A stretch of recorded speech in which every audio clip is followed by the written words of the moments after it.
Hola a todos, bienvenidos al canal.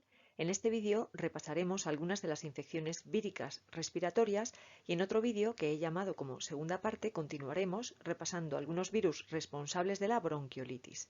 Como siempre te digo, si te gusta este tipo de contenidos, házmelo saber en comentarios y déjame un me gusta. No olvides suscribirte. Comenzamos. Bueno, ¿por qué es importante repasar las viriasis respiratorias y los virus que producen infecciones respiratorias?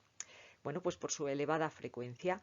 Se estima que las infecciones víricas respiratorias corresponden aproximadamente a la mitad de las infecciones agudas y suelen tener una frecuencia estacional, preferentemente en los meses de frío.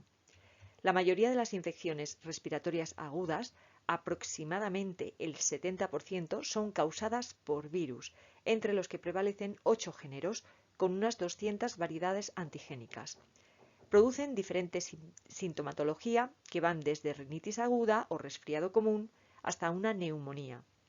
En esta diapositiva lo que os muestro son diversos virus que ocasionan distintos síntomas respiratorios y la frecuencia con la que aparecen. Como veis, los principales virus causantes del resfriado común son los rinovirus. Por otro lado, el VRS o virus respiratorio sincitial es el principal responsable de bronquiolitis, seguido del virus para influenza, que también produce bronquiolitis en niños.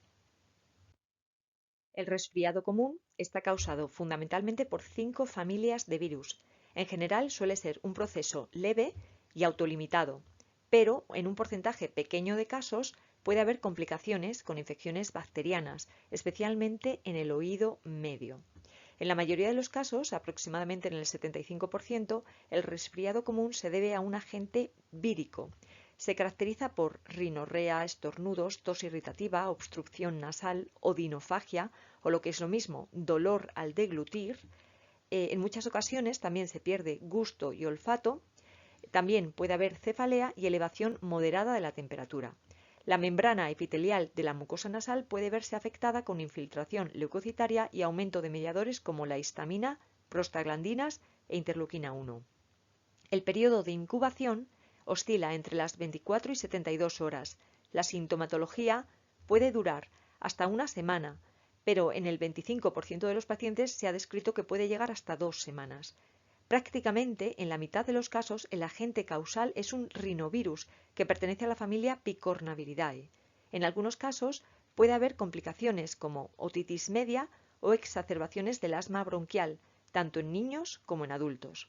Pero en casos más complejos, como en la fibrosis quística o en la enfermedad pulmonar obstructiva, puede darse pérdida de la funcionalidad pulmonar y complicaciones por sobreinfección bacteriana.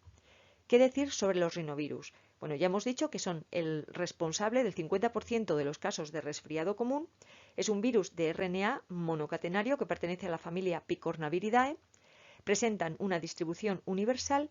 La temperatura óptima de replicación oscila entre los 32 y los 35 grados centígrados. Suelen tener un patrón estacional. Especialmente en los países cálidos suele coincidir con las estaciones húmedas, con otoño, primavera. Suele diseminarse en el seno de las familias. ¿Por qué? Porque los niños llegan de la escuela o guarderías ya contagiados. Por tanto, la transmisión depende del contacto directo y de la exposición a las secreciones respiratorias. Los rinovirus pueden permanecer en las secreciones respiratorias pasados 5 días de la infección. ¿Y cómo se diagnostica? Bueno, la mayoría de las veces, y debido a la sintomatología que es muy característica, el paciente por sí solo es capaz de reconocerla. Si bien identificar el virus responsable en base a la sintomatología no es posible. Lo importante es discernir entre aquellos casos más leves y que pueden resolverse y los casos más complejos que podrían derivar en complicaciones como por ejemplo otitis, sinusitis, neumonía, etc. Hay que señalar que las infecciones víricas no se curan con antibióticos. Esto es muy importante. Por eso, en estos casos se recurre a un tratamiento sintomatológico, es decir, un tratamiento de la sintomatología. Por ejemplo, administrando descongestionantes nasales como el vasoconstrictor fenilefrina, que es verdad que a los 3 días puede producir efecto rebote, o bien mediante administración de analgésicos o antipiréticos para el dolor, para la temperatura, pues para si ocurre elevación de temperatura moderada.